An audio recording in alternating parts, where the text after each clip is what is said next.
Hi guys, welcome back to my channel. So today I want to start my video from here because I had gone out to get some groceries for the week, maybe past 1 week, maybe 2 weeks. So here are some of the things that I got. I just want to show you just what I got, and we can go into meal prepping. So the first thing I got are these carrots. I got these carrots at 50 bob. Then I got the tomatoes. I also got these unripe ones. I also got some passion fruit that we've already eaten some. Then I got some chicken. This is a kienyeji chicken. Then I also got some maize for githeri. Yeah, I also got some onions. This is a baking pepper. It's not, it can be part of the glossary as well. I had run out of it. Then I also got some chicken wings that I want to meal prep and store. Then I got the Ziploc bags. I really need them for storing the foods. These are plantains. I got 2 of them. Some beans.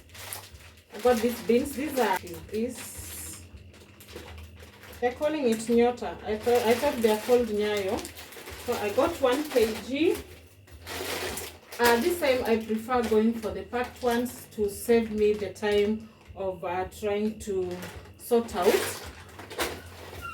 Then I got these black turtle beans. They're so good with salads. These are crisps. I got some baking soda. Got some snow peas, yeah, for. Then I got some broccoli. Got this broccoli, baking powder. These, I want to make these, we don't drink this, but I just want to make this with some, for some, it's meant for some probiotics. I'll just make them, you'll see. And then I got some mushrooms. I got some chickpeas. I love chickpeas. Of all the legumes, chickpeas is my favorite. Then I also got some coconut milk. I could have bought fresh coconut to just make the coconut, but my blender isn't working, so I got coconut milk. Then I also got green grams. Mainly I buy green grams to make samosas. That is the purpose, but I can also make some green gram curry. Still more carbonate soda. This is all-purpose flour. I had run out of it, and I want to bake things that don't require self-rising flour. I have scales. That is sukuma wiki. And then I also have pumpkin leaves, very fresh pumpkin leaves. I got fresh fish. You can see this is very fresh from the fish depot. So I'm going to also prepare that. So that is what I actually got for my groceries.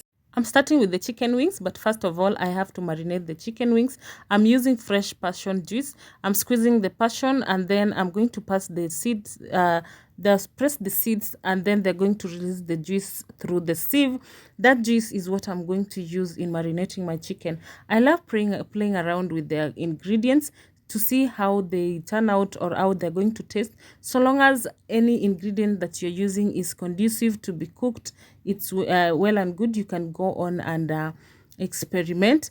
I've done this recipe before, but not on camera, but it's really amazing. I did bake the chicken, and some of it I did fry, and I found out that they almost had the same taste and they were really delicious. So this is the juice that I've gotten. I'm going to add some salt in it, and then I'm going to just mix it and then marinate the chicken wings. But before that, I'm going to wash my chicken wings. I'm adding the coarse sea salt.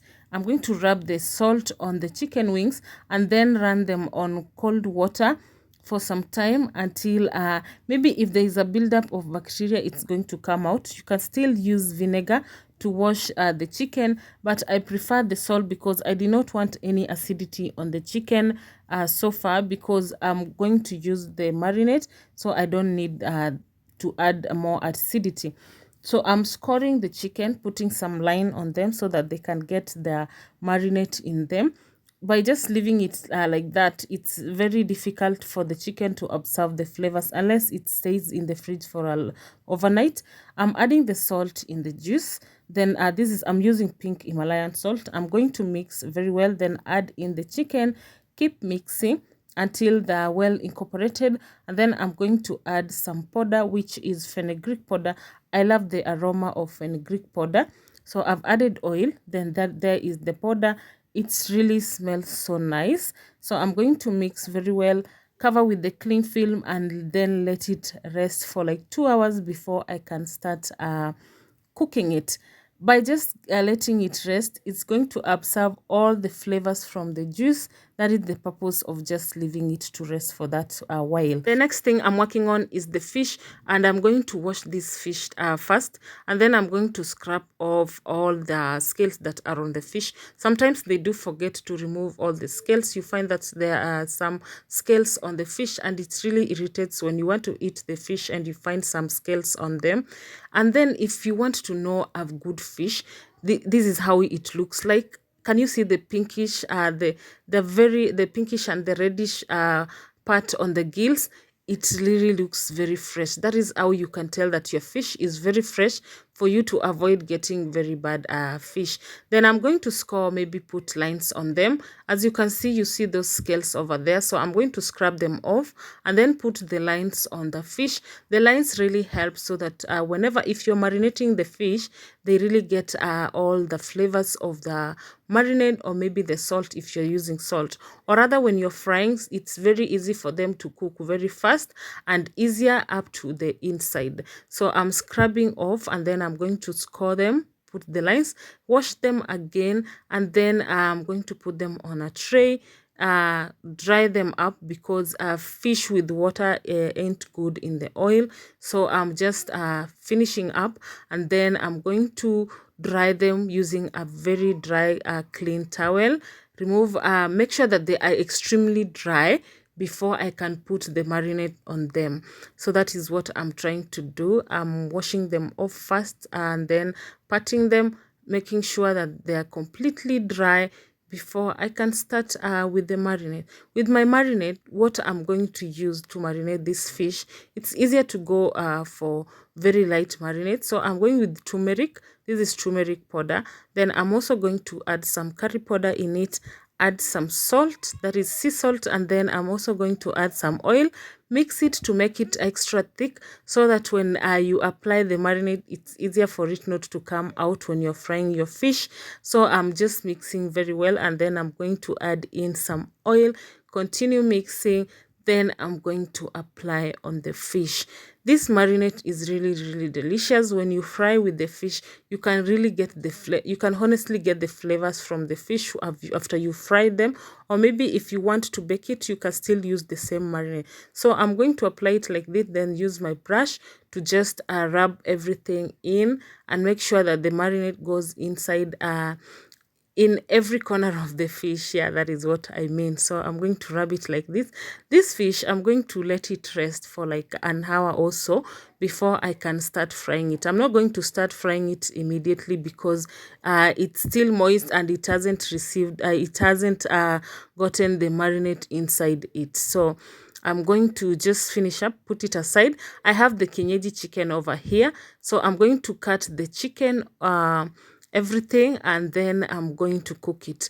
So I'm just cutting everything off. They had when they did slaughter it, they put everything inside there. That is why you've seen those things. This chicken was really nice. It was purely free range, pure. I wasn't mixed with anything. It's not a mixture of hybrid and free range. It's completely free range, and I love kienyeji chicken. It's so nice.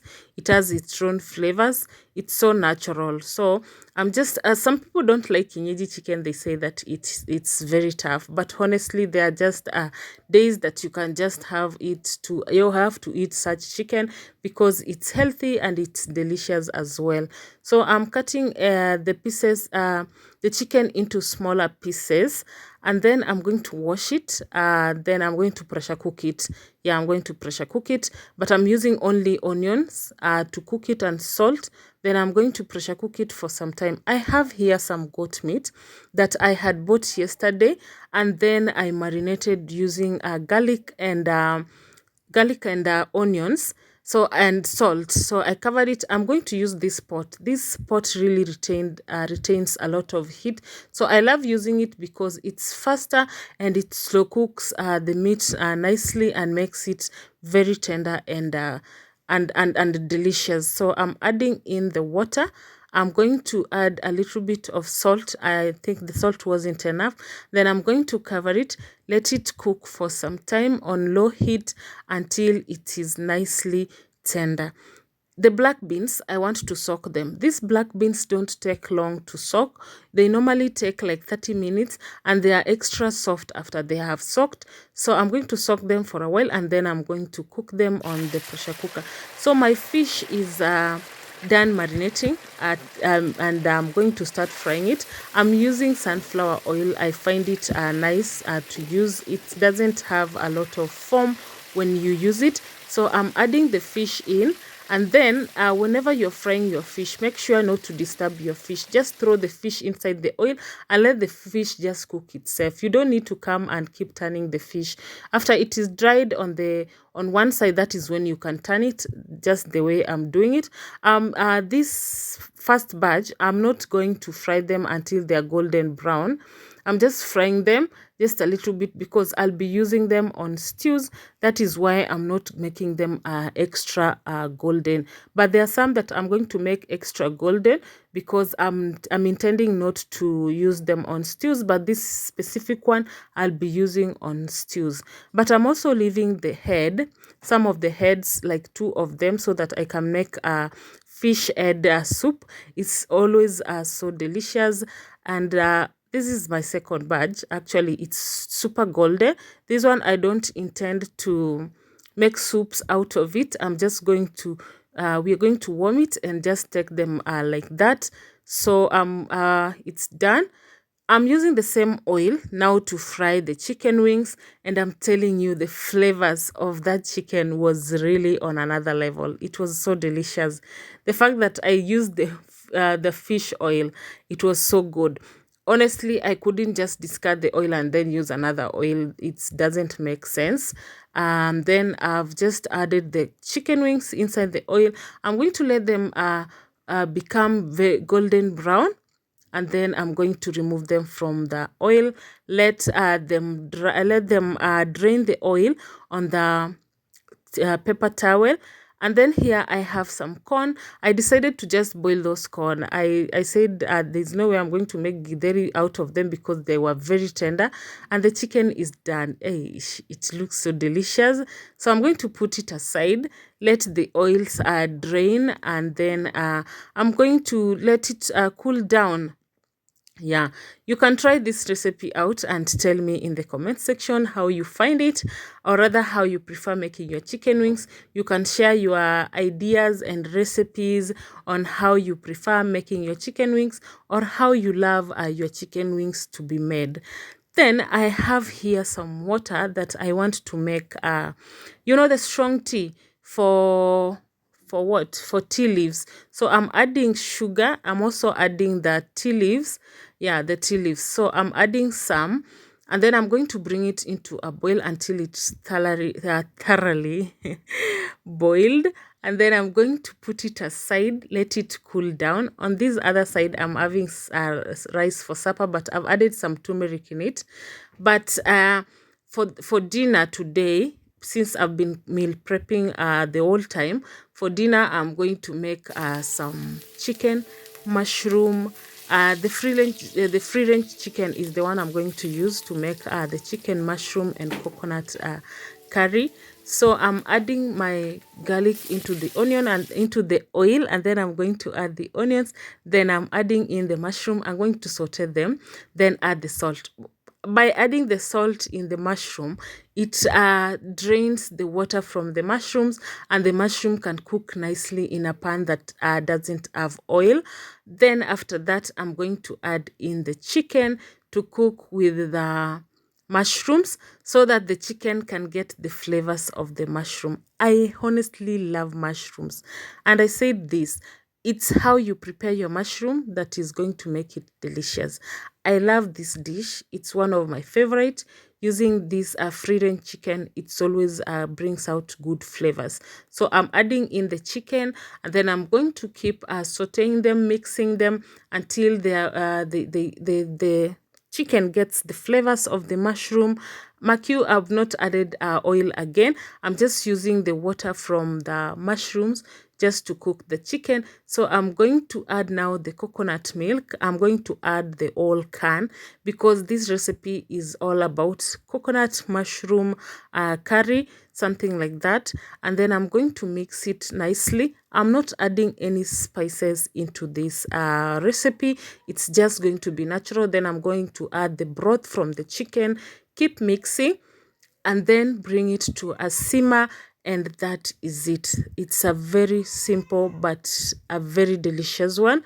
Then I'm adding the spring onion, keep mixing nicely until they simmer down. This recipe is so good. You can try it out. It's not a must that you use tomatoes. There are dishes that call for tomatoes. There are some dishes that don't call for tomatoes like this one. So the next thing, I'm going to saute my vegetables. I'm adding oil into my pan. So I'm going to throw in all the vegetables, that is broccoli and the snow peas and also the carrots. I just want them to steam to retain the health benefit from the greens. I'm just going to add the salt, cover it, let it steam for a while, and then I'm going to serve with the food. This was really delicious. It's packed with nutrients. The chicken is packed with nutrients, no spices, no nothing, and it was really delicious. I love this kind of meals from time to time. And the rice was cooked. This was turmeric rice. I really love it. The chicken was nicely done. So here are our meals. The chicken is done. The fish looks so nice. We also have here the wings. They really look so delicious. The head that I had put aside, I just want to store it in the freezer so that I can use it to make soup. The black beans are cooked nicely. I will be using them on my salads. And then I have here the goat meat. It's nicely cooked. I have the extra broth from the chicken, the extra broth from the goat. I'm going to keep them. Also, the extra chicken that I did not cook is there. The corn, I'm going to keep this corn. It's good for breakfast. And there are my meals. There are my meals. These meals are going to serve me for a week at least, yeah.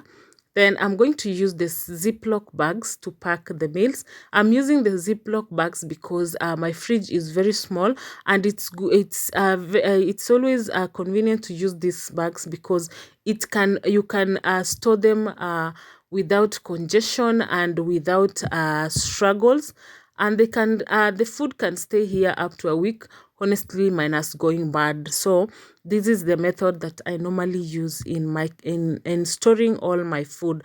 I don't make much, but at least the much that I've made today can last up to at least 7 days. If you've been watching me up to this point, thank you so much.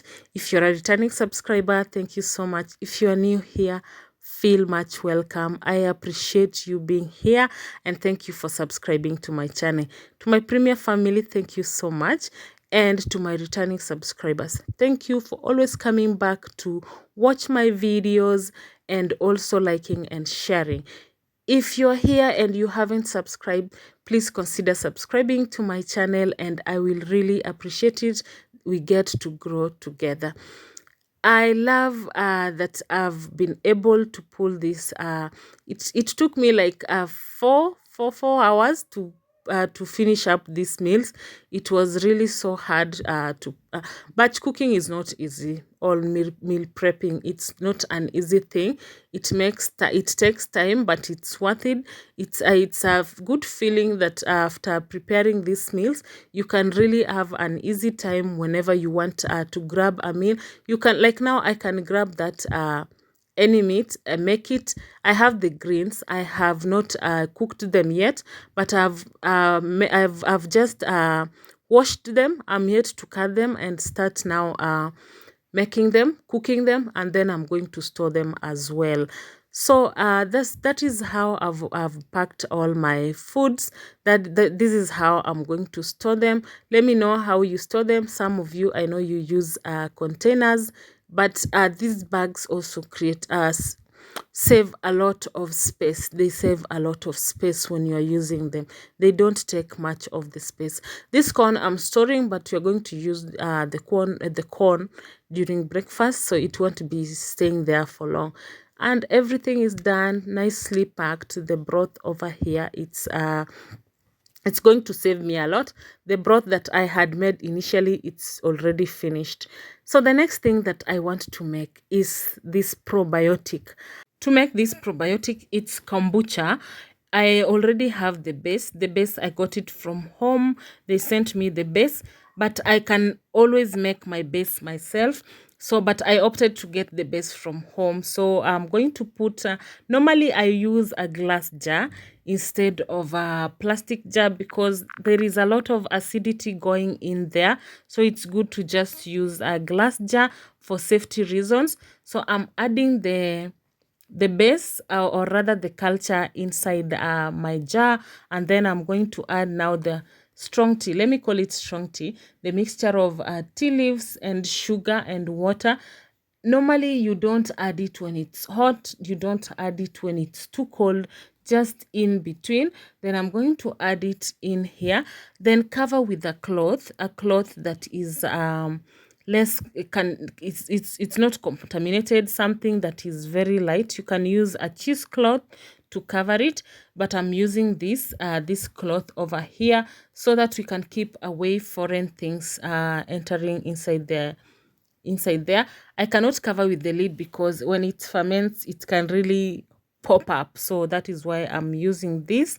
And then I'm going to put it in a darker place for 7 days. Yeah, for 7 days. That is the time that it takes for it to ferment nicely. I have the one here that I've been fermenting for a while. So I have the one and it's ready to drink. It's tangy, it's brewed up. I love it. I love the taste. Thank you so much for watching. Until next time. Bye.